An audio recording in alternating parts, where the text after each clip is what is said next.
Hey guys, happy Wednesday. We only have 2 days left of reading Charlotte's Web today and next Monday. We're almost done. All right, we are on chapter 19, The Egg Sack. So, just as a recap, because it's been about a week since the last time that we read, um, Wilbur is at the fair. Templeton is there with him, and so is Charlotte. And Charlotte isn't really acting like herself. And Wilbur's a little bit worried about her. And Templeton is loving the fair because there are all kinds of treats and amazing things there. Okay. So here we are on chapter 19, the egg sack. Next morning, when the first light came into the sky and the sparrows stirred in the trees, when the cows rattled their chains and the rooster crowed and the early automobiles went whispering along the road, Wilbur awoke and looked for Charlotte. He saw her up overhead in a corner near the back of his pen. She was very quiet. Her 8 legs were spread wide. She seemed to have shrunk during the night. Next to her, attached to the ceiling, Wilbur saw a curious object. It was a sort of sack or cocoon. It was peach colored and looked as though it were made of cotton candy. Are you awake, Charlotte? He said softly. Yes, came the answer. What is that nifty little thing? Did you make it? I did indeed, replied Charlotte in a weak voice. Is it a plaything? Plaything? I should say not. It is my egg sack, my magnum opus. I don't know what a magnum opus is, said Wilbur. That's Latin, explained Charlotte. It means great work. This egg sack is my great work, the finest thing I have ever made. What's inside it? Asked Wilbur. Eggs? 514 of them, she replied. 514? Said Wilbur. You're kidding. No, I'm not. I counted them. I got started counting, so I kept on just to keep my mind occupied. It's a perfectly beautiful egg sack, said Wilbur, feeling as happy as though he had constructed it himself. Yes, it is pretty, replied Charlotte, patting the sack with her 2 front legs. Anyway, I can guarantee that it is strong. It's made out of the toughest material I have. It is also waterproof. The eggs are inside and will be warm and dry. Charlotte, said Wilbur dreamily, are you really going to have 514 children? If nothing happens, yes, she said. Of course, they won't show up till next spring. Wilbur noticed that Charlotte's voice sounded sad. What makes you sound so downhearted? I should think you'd be terribly happy about this. Oh, don't pay any attention to me, said Charlotte. I just don't have much pep anymore. I guess I feel sad because I won't ever see my children. What do you mean you won't ever see your children? Of course you will. We'll all see them. It's going to be simply wonderful next spring in the barn cellar with 514 baby spiders running around all over the place. And the geese will have a new set of goslings, and the sheep will have their new lambs. Maybe, said Charlotte quietly. However, I have a feeling I'm not going to see the results of last night's efforts. I don't feel good at all. I think I'm languishing, to tell you the truth. Wilbur didn't understand the word languish, and he hated to bother Charlotte by asking her to explain. But he was so worried he felt he had to ask. What does languishing mean? It means I'm slowing up, feeling my age. I'm not young anymore, Wilbur. But I don't want you to worry about me. This is your big day today. Look at my web. Doesn't it show up well with the dew on it? Charlotte's web never looked more beautiful than it looked this morning. Each strand held dozens of bright drops of early morning dew. The light from the east struck it and made it all plain and clear. It was a perfect piece of designing and building. In another hour or two, a steady stream of people would pass by, admiring it and reading it and looking at Wilbur and marveling at the miracle. As Wilbur was studying the web, a pair of whiskers and a sharp face appeared. Slowly, Templeton dragged himself across the pen and threw himself down in a corner. I'm back, he said in a husky voice. What a night! The rat was swollen to twice his normal size. His stomach was as big around as a jelly jar. What a night, he repeated hoarsely. What feasting and carousing, a real gorge. I must have eaten the remains of 30 lunches. Never have I seen such leavings, and everything well ripened and seasoned with the passage of time and the heat of the day. Oh, is rich, my friends, rich. You ought to be ashamed of yourself, said Charlotte in disgust. It would serve you right if you had an acute attack of indigestion. Don't worry about my stomach, snarled Templeton. It can handle anything. And, by the way, I've got some bad news. As I came past that pig next door, the one that calls himself Uncle, I noticed a blue tag on the front of his pen. That means he has won first prize. Guess you're licked, Wilbur. You might as well relax. Nobody is going to hang any medal on you. Furthermore, I wouldn't be surprised if Zuckerman changes his mind about you. Wait till he gets hankering for some fresh pork and smoked ham and crisp bacon. He'll take the knife to you, my boy. Be still, Templeton, said Charlotte. You're too stuffed and bloated to know what you're saying. Don't pay any attention to him, Wilbur. Wilbur tried not to think about what the rat had just said. He decided to change the subject. Templeton, said Wilbur, if you weren't so dopey, you would have noticed that Charlotte has made an egg sac. She is going to become a mother. For your information, there are 514 eggs in that peachy little sack. Is this true? Asked the rat, eyeing the sack suspiciously. Yes, it's true, sighed Charlotte. Congratulations, murmured Templeton. This has been a night. He closed his eyes, pulled some straw over himself, and dropped into a deep sleep. Wilbur and Charlotte were glad to be rid of him for a while. At 9 o'clock, Mr. Arable's truck rolled into the fairgrounds and came to a stop at Wilbur's pen. Everybody climbed out.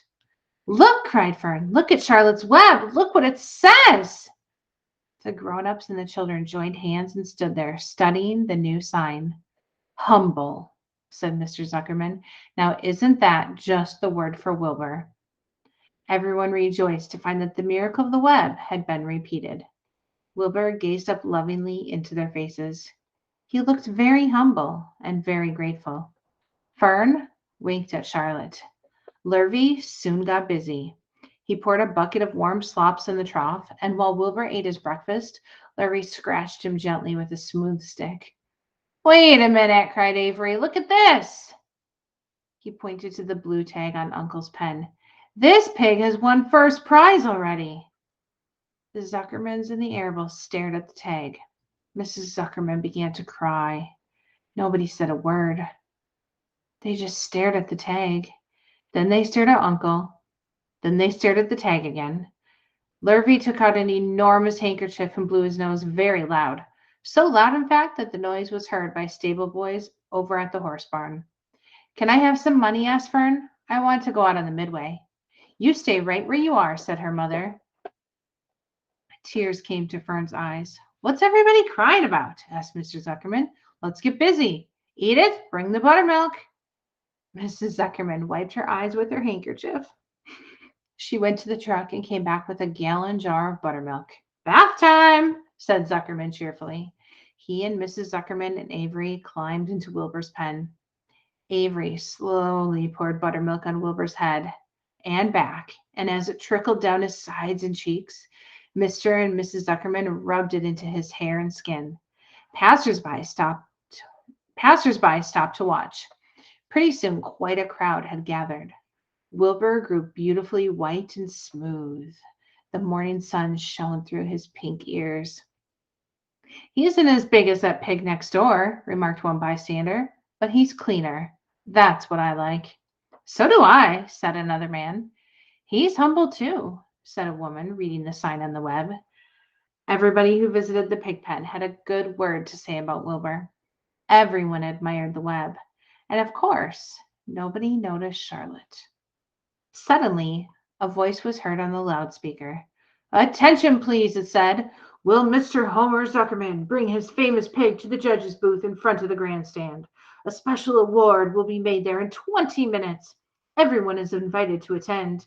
Crate your pig, please, Mr. Zuckerman, and report to the judge's booth promptly.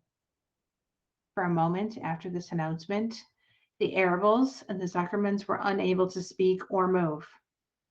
Then Avery picked up a handful of straw and threw it high in the air and gave a loud yell. The straw fluttered down like confetti into Fern's hair. Mr. Zuckerman hugged Mrs. Zuckerman.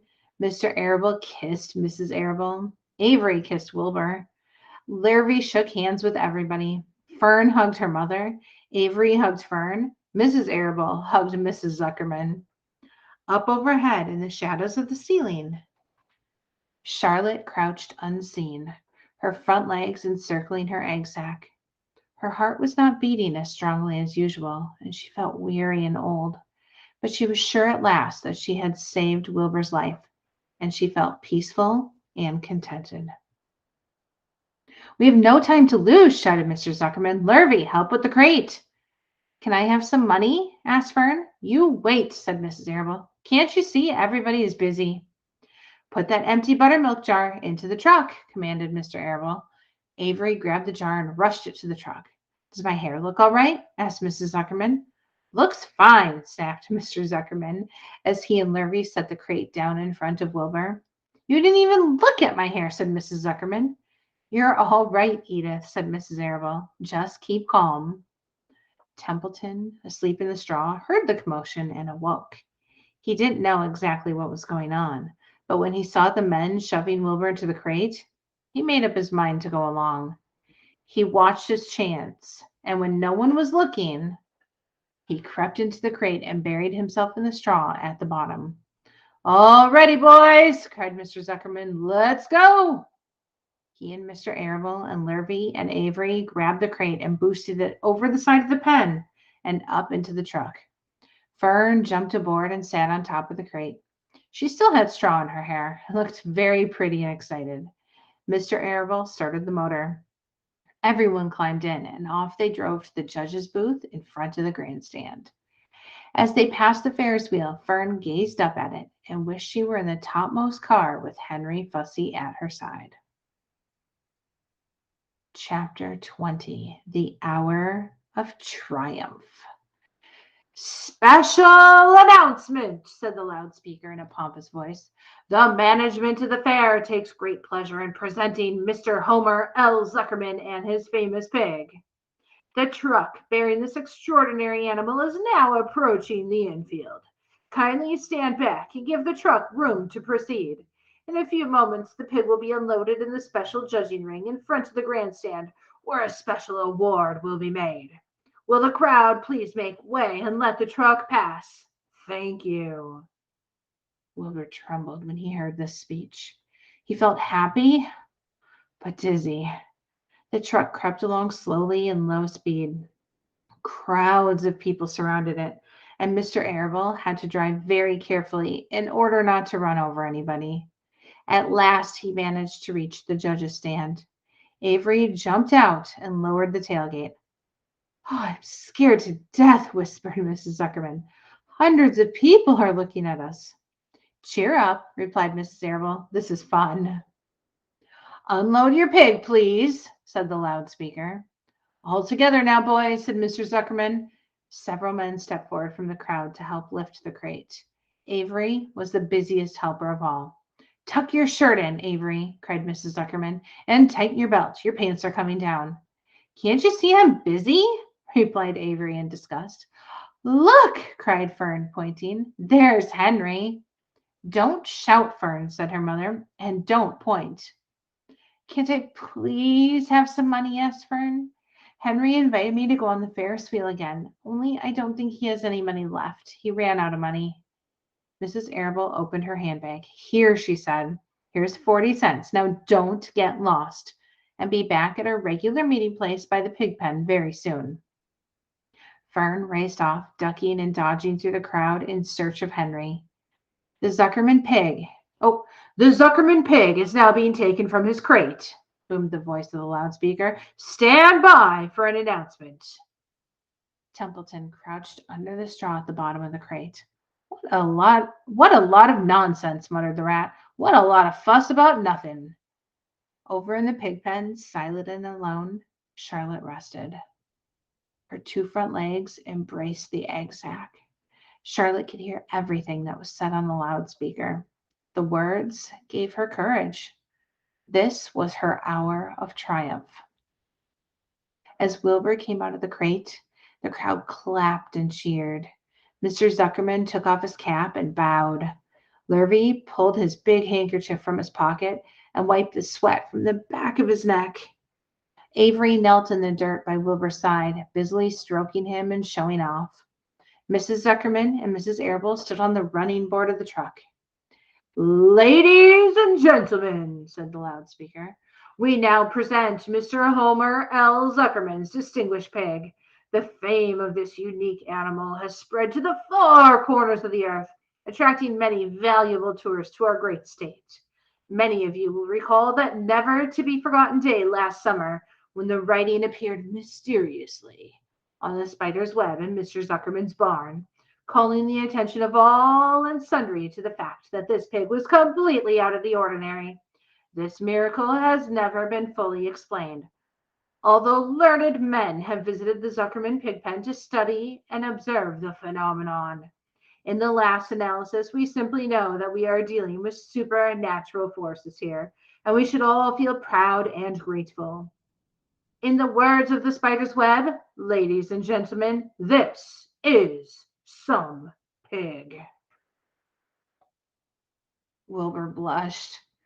He stood perfectly still and tried to look his best. "This magnificent animal," continued the loudspeaker, "is truly terrific. Look at him, ladies and gentlemen. Note the smoothness and whiteness of the coat. Observe the spotless skin, the healthy pink glow of ears and snout." "It's the buttermilk," whispered Mrs. Arable to Mrs. Zuckerman. "Note the general radiance of this animal. Then remember the day when the word 'radiant' appeared clearly on the web. Whence came this mysterious writing? Not from the spider, we can rest assured of that. Spiders are very clever at weaving their webs, but needless to say, spiders cannot write." "Oh, they can't they?" murmured Charlotte to herself. "Ladies and gentlemen," continued the loudspeaker, "I must not take any more of your valuable time. On behalf of the governors of the fair, I have the honor of awarding a special prize of $25 to Mr. Zuckerman, together with a handsome bronze medal suitably engraved in token of our appreciation of the part played by this pig, this radiant, this terrific, this humble pig, in attracting so many visitors to our great county fair." Wilbur had been feeling dizzier and dizzier through this long complimentary speech. When he heard the crowd begin to cheer and clap again, he suddenly fainted away. His legs collapsed, his mind went blank, and he fell to the ground, unconscious. "What's wrong?" asked the loudspeaker. "What's going on, Zuckerman? What's the trouble with your pig?" Avery was kneeling by Wilbur's head, stroking him. Mr. Zuckerman was dancing about, fanning him with his cap. "He's all right," cried Mr. Zuckerman. "He gets these spells. He's modest, and he can't stand praise." "Well, we can't give a prize to a dead pig," said the loudspeaker. "It's never been done." "He isn't dead," hollered Zuckerman. "He's fainted. He gets embarrassed easily. Run for some water, Lurvy."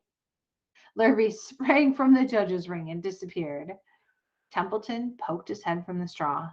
He noticed that the end of Wilbur's tail was within reach. Templeton grinned. "I'll tend to this," he chuckled. He took Wilbur's tail in his mouth and bit it, just as hard as he could bite.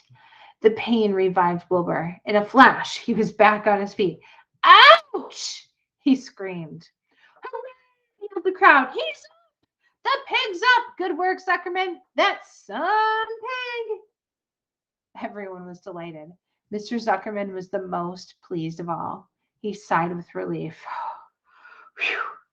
Nobody had seen Templeton. The rat had done his work well. And now one of the judges climbed into the ring with the prizes. He handed Mr. Zuckerman two $10 bills and a $5 bill. Then he tied the metal around Wilbur's neck. Then he shook hands with Mr. Zuckerman while Wilbur blushed. Avery put out his hand and the judge shook hands with him too. The crowd cheered. Woo! A photographer took Wilbur's picture. A great feeling of happiness swept over the Zuckermans and the Arables. This was the greatest moment in Mr. Zuckerman's life. It is deeply satisfying to win a prize in front of a lot of people. As Wilbur was being shoved back into the crate, Lurvy came charging through the crowd carrying a pail of water. His eyes had a wild look. Without hesitating a second, he dashed the water at Wilbur. In his excitement, he missed his aim, and the water splashed all over Mr. Zuckerman and Avery. They got soaking wet. For goodness sake, bellowed Mr. Zuckerman, who was really drenched. What ails you, Lurvy? Can't you see the pig is all right? You asked for water, said Lurvy meekly. I didn't ask for a shower bath, said Mr. Zuckerman. The crowd roared with laughter. Finally, Mr. Zuckerman had to laugh too. And of course, Avery was tickled to find himself so wet, and he immediately started to act like a clown. He pretended he was taking a shower bath. He made faces and danced around and rubbed imaginary soap under his armpits. Then he dried himself with an imaginary towel. Avery, stop it, cried his mother. Stop showing off. But the crowd loved it. Avery heard nothing but the applause. He liked being a clown in a ring with everybody watching in front of a grandstand. When he discovered there was still a little water left in the bottom of the pail, he raised the pail high in the air and dumped the water on himself and made faces. The children in the grandstand screamed with appreciation. At last, things calmed down. Wilbur was loaded into the truck. Avery was led from the ring by his mother and placed on the seat of the truck to dry off. The truck, driven by Mr. Arable, crawled slowly back to the pig pen. Avery's wet trousers made a big wet spot on the seat. All right, guys, we have 2 chapters left. Chapter 21 and chapter 22. And we will finish those on Monday. Chapter 21 is called The Last Day, and chapter 22 is called A Warm Wind. Have a great rest of your Wednesday, and we'll see you later, everybody. Bye.